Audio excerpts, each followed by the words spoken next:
Jean-Charles Bouchou. Bonjour. Vous êtes psychanalyste et romancier. Votre roman Itinéraire d'une psychanalyse sauvage est paru aux éditions Ovadia, de même que d'autres ouvrages comme Dans le champ de Narcisse, sous-titré 36 questions sur les pervers narcissiques, qui m'a aidé à préparer cette émission. Alors c'est vrai que le thème des pervers narcissiques, c'est un thème dont on entend de plus en plus parler. C'est presque une mode finalement. C'est devenu à la mode, effectivement, oui. Ça l'était pas il y a quelques années, puisque je me rappelle avoir présenté un livre qui s'appelait Les pervers narcissiques, qui s'appelait Les mécanismes pervers narcissiques, qui a été retitré d'ailleurs par l'éditeur en 2008. Et l'éditrice m'avait dit, mais c'est quoi un pervers narcissique? Elle n'avait jamais entendu le terme. Oui. Vous aviez déjà entendu ce thème-là, ce thème-là, l'au-delà, ou bien lorsque Mélanie vous a proposé le rôle, ça a été une vraie découverte pour vous?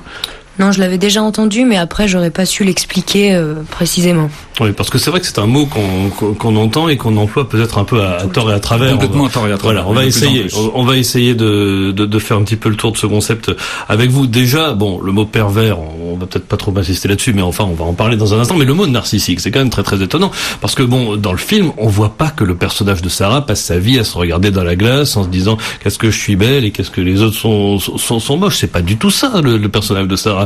Alors qu'est-ce qu'il a de narcissique, ce pervers? Le pervers, mais c'est l'image de soi, c'est en fait l'image inconsciente que l'on a de soi, et le pervers narcissique a le sentiment de ne rien valoir, alors qu'il va sans cesse dire le contraire, c'est-à-dire qu'il va le dire à tout le monde, moi je suis formidable, moi je suis plus intelligent que toi, je suis plus belle que toi, etc. Mais à l'intérieur, dans son inconscient, il a le sentiment de ne rien valoir. Alors qu'est-ce qui caractérise, quels sont les signes cliniques, si j'ose dire, d'un pervers narcissique? Bon, pour moi, les mécanismes pervers narcissiques sont mis en place pour éviter une schizophrénie. Donc on est à la frontière de la psychose, et les signes cliniques sont nombreux. Vous l'avez très bien dit tout à l'heure, d'abord une séduction, ça se passe en plusieurs temps, et puis le pervers va se nourrir de l'image de l'autre par un phénomène d'identification projective. C'est-à-dire qu'il est absolument nécessaire, et ça je crois que le film le rend bien, qu'il y ait une relation fusionnelle entre les deux personnes. On ne peut pas être pervers narcissique avec n'importe qui à n'importe quel moment. Et à ce moment-là, dans la relation où on ne fait qu'un à deux, va se jouer quelque chose de schizophrène, c'est-à-dire que comment dirais-je, la peur de se couper en deux. Vous connaissez l'histoire de Dr Jekyll et de Mr Hyde. Le pervers narcissique va dire, je suis le bon Dr Jekyll et tu es Mr Hyde. Et il va attribuer systématiquement à l'autre tous ses propres défauts. Oui, c'est comme ça que vous avez vécu et mis en place le film, Lou et Mélanie. Ouais, c'est drôle. Enfin, c'est drôle. Non, mais non, oui, c'est vraiment. Non, mais je pense à une des scènes notamment. Ça recoupe tout à fait la façon dont vous avez monté. C'est exactement ce qu'elle fait dans le film, ouais. Alors vous avez vu des extraits du film. Vous n'avez pas vu tout le film. Non, pas encore. Pas encore. Il sort mercredi sur les écrans, mais grâce à la production, on a pu vous montrer quelques extraits. Jean-Charles Bouchou, vous allez donc les commenter pour nous. On va commencer par la scène de la caravane. C'est une scène importante du film. Ça se passe donc pendant ces fameuses vacances dans le sud. Il y a une soirée au camping. Charlie est couché dans une caravane et elle boude. Sarah entre et vient à sa rencontre. Ah, t'es là?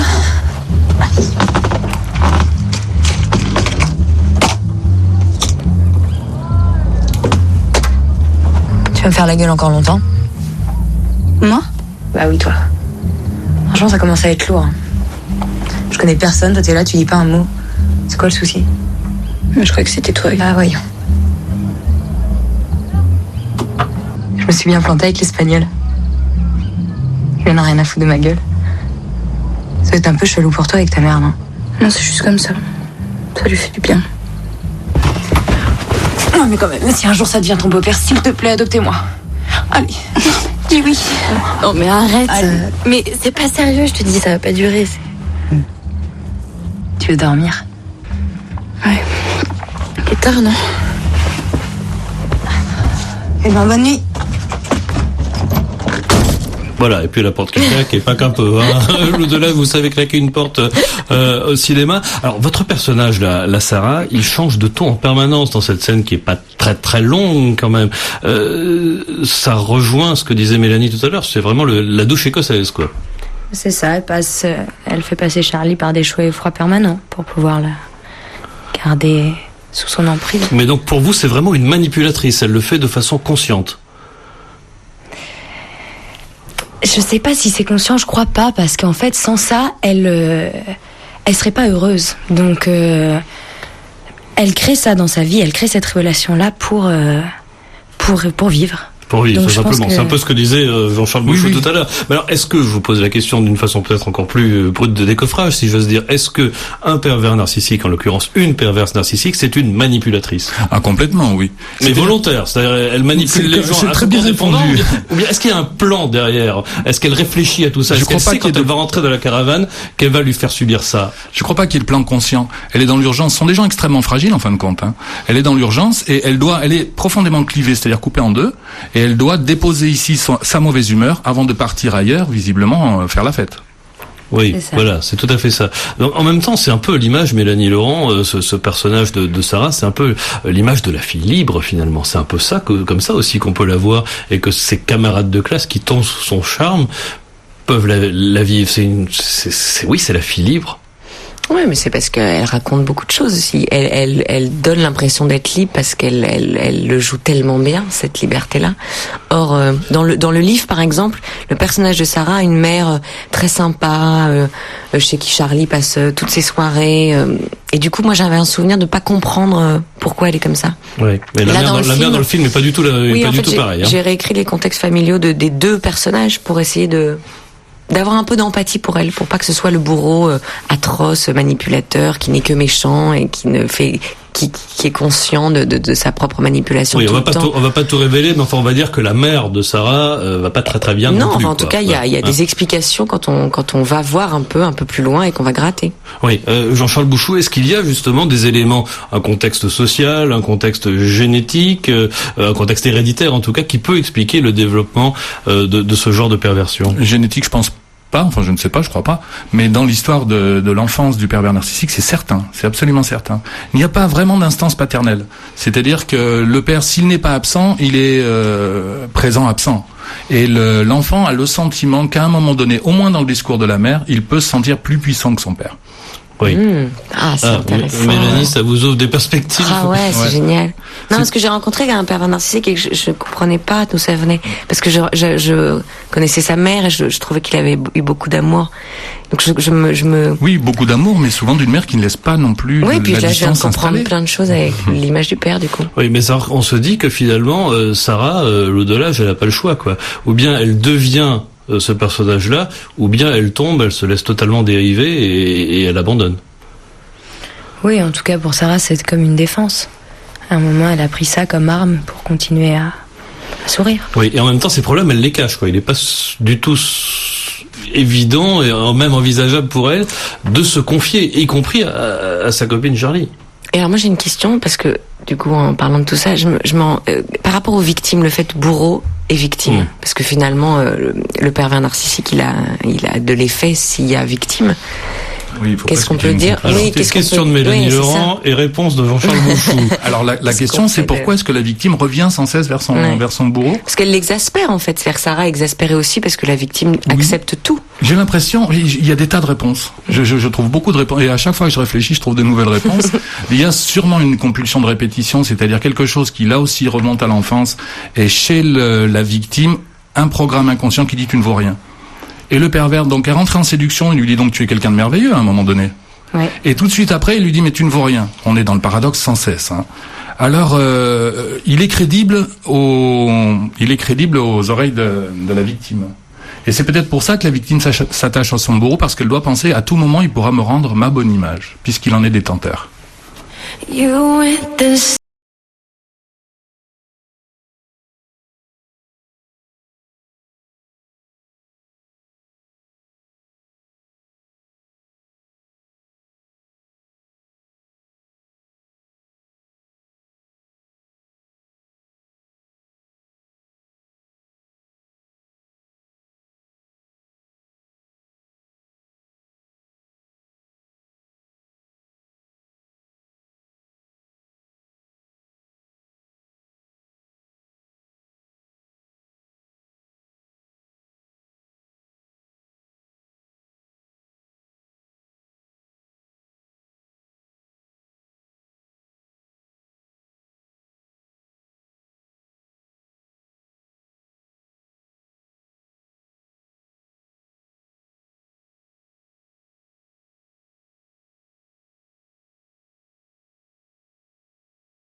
True Colors de Cyndi Lauper par un collectif d'artistes canadiens qui ont décidé de rendre ainsi hommage à Amanda Todd. Amanda Todd, c'était une adolescente de 15 ans. Elle s'est donnée la mort après avoir été victime de harcèlement au lycée, notamment via Internet. Une histoire qui avait fait les gros titres au Canada l'an dernier. VMDN avec Mélanie Laurent et Lou Delage pour le film Respire, qui sort mercredi sur les écrans français, et le psychanalyste et écrivain Jean-Charles Bouchou, spécialiste des pervers narcissiques. Alors on évoquait, Mélanie Laurent, le livre L'amour et les forêts d'Éric Reynard, qu'on a reçu ici même dans cette émission, un livre paru chez Gallimard, un livre qui parle précisément des pervers narcissiques, mais pas du tout entre deux copines de classe comme dans le film, mais au sein d'un couple. Est-ce que c'est un livre dans lequel vous avez reconnu d'une façon ou d'une autre vos personnages? Oui, bien sûr, mais parce que c'est toujours le même systématisme. C'est toujours cette idée du bourreau et de la victime. C'est-à-dire que dans L'amour et les forêts, même si c'est un couple avec des enfants, en fait, il y a cette idée de vie gâchée, je trouve. Cette idée d'accepter des choses comme ça atroces, oui, cet engrenage infernal, quoi. Et de passer à côté du bonheur, de passer à côté de la légèreté. Donc il y a aussi la responsabilité de la victime à un moment donné, la fuite, elle est complètement possible. Le jour où on dit j'arrête, dans une histoire d'amour ou d'amitié, parce que le harcèlement ou le pervers narcissique au travail, c'est très compliqué. Aussi. Oui. Est-ce que la victime, elle est forcément consentante? Non, elle est pas consentante. Parce que finalement, elle ne secoue pas ses chaînes. Elle sait qu'elle est dans une situation difficile, mais est-ce qu'elle le sait?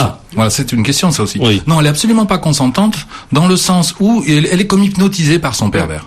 À un moment donné, à force de recevoir des injonctions paradoxales, c'est-à-dire des phrases auxquelles on n'arrive pas à répondre, je t'aime, toi qui vaux rien, par exemple, elle finit par ne plus savoir du tout où elle en est, et la victime est complètement perdue. Mais est-ce que, Mélanie Laurent, vous avez une question? Non, mais parce que, j'ai l'impression que la victime a l'impression qu'elle va quand même être l'élu à un moment donné. Alors, il y aurait une toute puissance de la victime. Et j'entends souvent, j'aurais voulu le soigner, ou j'aurais voulu qu'il me comprenne aussi. Ouais. Et évidemment, on ne peut pas comprendre cet autre. Avec lui, on ne peut pas lui faire comprendre quoi que ce soit, puisque lui est dans un jeu. Donc il peut pas rentrer dans votre désir. Alors la victime, si j'ose dire, dans le film, c'est donc Charlie, interprétée par Joséphine Japy. Alors elle est fragile, puisque sa mère, qui est incarnée par Isabelle Carré, souffre aussi avec son compagnon qui la maltraite. Alors on ne sait pas exactement si lui aussi est un pervers narcissique. Pour le coup, oui. Mais pour le coup, voilà. Bon, il fallait pour vous, puisque vous disiez tout à l'heure, Mélanie Laurent, vous avez modifié un peu le parcours familial de vos personnages. Il fallait à tout prix que Charlie soit fragilisé aussi dans sa vie familiale. Moi, j'aimais, en construction de scénario, de faire un jeu de miroir. C'est-à-dire que j'aimais vraiment l'idée que le père sort de la maison au bout de 2 minutes du film, et 7 minutes plus tard, le personnage de Sarah rentre dans cette maison, et on laisse partir le diable, et il rentre par la même porte sous une autre allure. Oui, parce qu'elle souffre quand même, la maman. C'est quand même terrible. Elle morfle en permanence, et puis elle lui pardonne tout le temps. Et d'ailleurs, Charlie, à ce moment, lui demande: mais pourquoi est-ce que tu lui pardonnes tout le temps? Et on a envie, nous, spectateurs, de lui renvoyer la question. Mais pourquoi toi, Charlie, est-ce que tu pardonnes à ta copine Sarah? Oui, et d'ailleurs, la réponse, c'est le sujet du film, parce que je peux pas faire autrement. On parlait tout à l'heure de compulsion de répétition, et donc c'est ça qui se rejoue dans le film. C'est-à-dire que la jeune fille, peut-être même par solidarité pour sa mère, prend la même place, à l'identique. Alors on va écouter un autre extrait du film. Charlie vient de remettre un peu Sarah d'aplomb. Sarah a connu une petite épreuve, une grosse épreuve. Elle l'a aidée, elle lui remonte le moral. Elle est même venue se réfugier chez elle. Elle passe la nuit. Le lendemain matin, elles repartent au lycée ensemble et... Je pense que c'est mieux qu'on ne voit pas arriver ensemble. Pardon? Bah ouais, les autres comprendraient pas. Et moi, je dois comprendre quoi? Tu viens chez moi comme ça? Toi aussi, t'es venu chez moi, tu m'as suivi, on est quitte. Mais tu te fous de ma gueule. Et lâche-moi là. T'as pas le droit. T'as pas le droit. Putain. Bon, et là, vraiment, on se rend compte combien Charlie est dans la nasse, c'est qu'elle arrive absolument pas à comprendre, elle comprend rien. Est-ce qu'on peut dire, Lou Delage, que Sarah choisit Charlie? Oui. Enfin, je crois. C'est pas seulement le hasard d'être côte à côte avec elle dans la classe. Elle choisit celle qui va la valoriser le plus. Donc celle qui brille le plus à ses yeux, qui est la plus intelligente, la plus vivante, la plus jolie, et tout. Et elle va s'approprier tout ça. Donc ouais, Jean-Charles Bouchou, est-ce que les pervers narcissiques choisissent leurs victimes, et est-ce que inversement on peut dire qu'il y a des gens qui les attirent? Ah oui, complètement, oui. Mais il y a une énergie qui est recherchée inconsciemment, je crois aussi. C'est-à-dire que la victime recherche pas le pervers, mais l'énergie du pervers. Cette énergie qui est une vibration assez haute, qu'elle connaît déjà, et on revient encore à la compulsion de répétition, c'est une énergie qu'elle connaît, qu'elle a connue à la maison et qu'elle recherche à nouveau. Mais pourquoi est-ce que Charlie, en l'occurrence, donc la victime, est aussi fascinée par ce personnage, par le personnage de Sarah, parce que Mélanie le disait, quoi, elle a tout pour elle, cette fille, elle a pas besoin d'avoir ce modèle-là et de baver finalement d'envie devant la fois la beauté, la popularité et le côté solaire du personnage. Peut-être aussi qu'elle se dit, moi je vais réussir dans son inconscient là où maman a échoué, puisqu'on a vu qu'elle vivent à peu près la même histoire. Moi je vais réussir à la soigner ou je vais réussir à l'éjecter. Je crois qu'inconsciemment on recherche, c'est ce que disait Freud de toute façon dans la compulsion de répétition, on recherche des situations de l'enfance qu'on n'avait pas su résoudre à l'époque, en espérant à l'âge adulte arriver à les résoudre. Le problème, c'est que face à cette situation, on régresse en posture infantile et on reprend exactement la même place. Alors, est-ce qu'il y a, on parlait des signes cliniques du pervers narcissique tout à l'heure, est-ce qu'il y a aussi des réactions un peu archétypales que l'on peut observer sur les victimes de pervers narcissiques? Donc, comment est-ce qu'ils réagissent face à de telles situations? Au départ, il y a forcément une faille narcissique, c'est-à-dire que la victime n'a pas confiance en elle, elle a un programme d'arrière-plan qui lui dit « tu ne vaux rien ». Dans le pire des cas, on peut aussi imaginer au travail, vous savez, quand vous trouvez un nouvel emploi, vous vous posez la question, mais est-ce que je vais être à la hauteur? Est-ce que je vais y arriver? Est-ce qu'on va m'aimer? Et ce doute qui est là, c'est là où va s'engouffrer le pervers narcissique et c'est là où il va arriver à faire son nid, si j'ose dire. Voilà, et c'est vrai que ça se passe entre autres par le regard, pour le personnage de Charlie, Mélanie Laurent, parce qu'en fait, plus le film se déroule, moins elle a de texte. Joséphine Japy, comme si elle se murait dans une forme de silence, qu'elle n'arrivait pas finalement à extérioriser sa souffrance. Elle rétrécit.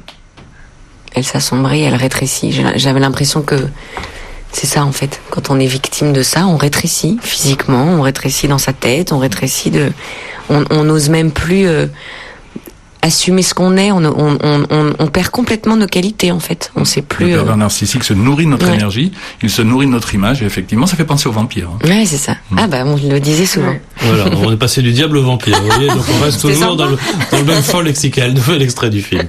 Ça va? Pourquoi ça irait pas? Bah je sais pas, je t'ai cherché partout. Bah on est là. J'ai proposé à Sarah de faire un tour d'avion. Tu veux ou... Non, ça va. Non, elle a pas envie. On y va? Ok.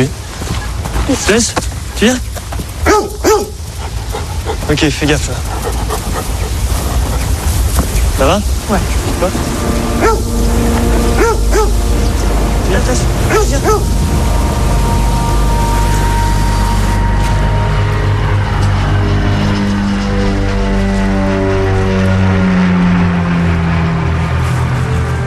Alors on va pas tomber dans la symbolique à 2 balles, Mélanie Laurent, mais pourquoi il est là cet avion? Ah bah si, c'est la symbolique. Ouais, il est pas à 2 balles pour le coup. Pourquoi est-ce qu'il est là cet avion? Oh, il y a plein de choses dans ce plan. D'abord, elle est toute petite dans un plan très très large en plein milieu de l'étang de Thau. Il y avait cette idée de jouer avec la nature aussi. Elle a les pieds dans l'eau. Les pieds dans l'eau, face à l'immensité, face au doute, face à toute cette relation qui voilà, n'a plus d'horizon, où elle se sent, voilà, c'est le début du rétrécissement dans le film, et avec cette idée en fait de la menace qui plane au-dessus d'elle, et de mettre exprès cette scène au ralenti en remontant vraiment le son pour que le son de l'avion vienne en elle en fait, c'est-à-dire qu'il y a un bourdonnement à partir de là qui ne s'arrêtera jamais. Oui, et puis il y a aussi l'ouverture précisément, l'appel du large presque, parce que la solution, est-ce que c'est la fuite? Jean-Charles Bouchou, quand on est confronté à un pervers, obligatoirement la fuite. Oui, il n'y a pas d'autre solution. C'est couper court de cette relation-là. Alors une bonne nouvelle quand même, parce que les gros symptômes disparaissent dès que la victime se sépare de son bourreau. Ça, je trouve ça vraiment impressionnant. La victime finit par avoir des symptômes de schizophrénie, c'est-à-dire qu'elle devient folle, mais c'est conjoncturel, c'est lié à la relation, et dès qu'il y a rupture, ces symptômes-là, les plus lourds, disparaissent immédiatement, enfin dans les jours qui suivent. Alors en tout cas, moi j'ai appris plein de choses à travers le film. En particulier, Jean-Charles Bouchou, moi ce qui m'a étonné, c'est peut-être que je suis totalement ignare, mais enfin je pensais que les pervers narcissiques c'était d'abord des hommes et d'abord des hommes dans leur couple avec leur conjointe, femme ou pas d'ailleurs. Et en fait, pas tant que ça. Vous avez des statistiques à nous donner? J'ai pas du tout de statistiques, mais si on accepte que les mécanismes de défense pervers narcissiques sont des mécanismes de défense contre la schizophrénie, il y a autant de schizophrènes hommes que femmes. D'accord. Donc quel que soit l'âge, quelle que soit la condition sociale, évidemment. Ils se développent rarement tardivement. Je crois que les mécanismes pervers narcissiques, s'ils sont présents, ils sont présents là très tôt dans la vie de la personne. Oui. Est-ce que c'est une maladie? C'est pas reconnu comme une maladie. Et non seulement c'est pas une maladie, mais à la limite, le pervers narcissique, s'il a une victime, il va très bien. Il ne demande pas à être soigné. Ça le mettrait en grand danger si on arrêtait ces mécanismes pervers, puisqu'on l'a vu, il lutte contre une décompensation, contre une régression en schizophrénie. Donc, il a besoin de conserver ces mécanismes de défense pervers. Est-ce qu'il y a une thérapie parce que bon, dans L'amour et les forêts, le livre d'Eric Reinhardt, le pervers narcissique se rend compte qu'il écoute une émission de radio d'ailleurs, et il apprend, il reconnaît les symptômes et c'est qu'il doit pas l'être tant que ça. Ouais, c'est ça qui est terrifiant dans le livre, c'est cette scène-là, c'est-à-dire qu'elle rentre chez elle, il est en larmes, il lui dit je sais, j'ai tout compris, je te fais souffrir parce qu'en fait je suis malade. Là on se dit bon, très bien. Et elle a un petit créneau justement pour lui dire ouais, c'est terrible ce que tu me fais vivre depuis des années. Et hop, le mécanisme se remet en place instantanément. C'est-à-dire que c'est pire que tout. C'est-à-dire qu'il lui fait croire que il a tout compris et qu'il va se soigner pour finalement lui en remettre plein la figure juste derrière. Voilà, donc comme vous disiez tout à l'heure, il souffle le chaud et le froid. Il peut vous dire pardon le matin et l'après-midi recommencer. Si vous lui faites remarquer, il va dire oui mais enfin tu avais l'air tellement mal que je t'ai dit un peu n'importe quoi pour te faire du bien. Ouais, c'est un petit peu ce qui se passe dans le livre. Effectivement. Le problème, c'est toi. Bon, il y a le roman d'Eric Reinhardt et puis il y a le vôtre, et je voudrais que vous en disiez un mot, Jean-Charles Bouchou. Itinéraire d'une psychanalyse sauvage, c'est paru également chez Ovadia. Alors, Itinéraire d'une psychanalyse sauvage, c'est l'histoire d'un couple, justement, qui se défend avec des mécanismes, pour le moins narcissiques et bien souvent pervers. On ne saura pas trop dire lequel des deux est pervers narcissique. Pour quelle raison avez-vous voulu écrire précisément un roman? Parce que on connaît effectivement tous les livres scientifiques, tous les livres un peu pratiques aussi, parce qu'il y a vraiment cette dimension-là que vous avez voulu transmettre à vos lecteurs. Pourquoi passer par le roman? Les personnes qui lisent le roman me disent on se reconnaît. Et on me dit la même chose dans mes essais. Les personnes m'ont dit mais comment est-ce que vous saviez? Vous avez raconté ma vie. Et vous l'avez évoqué tout à l'heure, quelque chose de très surprenant, c'est que les mécanismes sont toujours les mêmes d'une histoire sur l'autre, sont exactement les mêmes mécanismes qui se remettent en place. Oui, donc ça veut dire quand même qu'il y a clairement des schémas. Il y a des schémas très impressionnants dans la perversion narcissique qui se remettent en place, toujours les mêmes. Donc j'ai écrit effectivement ce roman où je fais vivre à un couple un petit peu toutes les psychopathologies de l'amour, et c'est vrai que ça remue beaucoup. La fin est très métaphorique puisqu'il trouve une solution. J'ai voulu montrer comment est-ce qu'on pourrait faire pour en sortir, mais on l'a vu tout à l'heure, on peut quand même en douter. Voilà, bon on va pas terminer sur cette note-là. Mélanie Laurent, on va parler un petit peu d'avenir. Vous avez tourné avec Angelina Jolie, on en parle beaucoup. Voilà, c'est beaucoup plus positif. On va vous voir bientôt sur les écrans cette fois-ci, pas seulement derrière la caméra, mais en face. Oui, je viens de finir son film à elle, réalisatrice, actrice, avec un film d'auteur très très beau, très intelligent, qu'elle a su diriger avec beaucoup de maîtrise, énormément de calme, énormément de bienveillance. C'était à la fois fascinant de jouer avec elle et Brad Pitt parce que c'était le couple. Oui. Et en même temps, ils ont ce talent et ce génie de faire oublier un peu qui ils sont, au moins le temps de la scène. Donc du coup, on prend juste énormément de plaisir à jouer avec eux. Et vous, Lou Delage, on va vous voir bientôt? Oui, dans un film d'Élodie Namer qui s'appelle Le Tournoi. Voilà, je sais pas encore quand il sort. Et puis là, je viens de terminer le tournage d'un premier long-métrage aussi italien qui s'appelle L'Attente, avec Juliette Binoche. Eh bien, on attend cela. Merci beaucoup à tous les trois. Mélanie Laurent et Lou Delage. Respire avec Joséphine Japy et Isabelle Carré. C'est à partir de mercredi sur les écrans français. Jean-Charles Bouchou, merci. Psychanalyste et écrivain dans le champ de Narcisse aux éditions Ovadia et chez le même éditeur, Itinéraire d'une psychanalyse sauvage. Demain, théâtre dans VMD.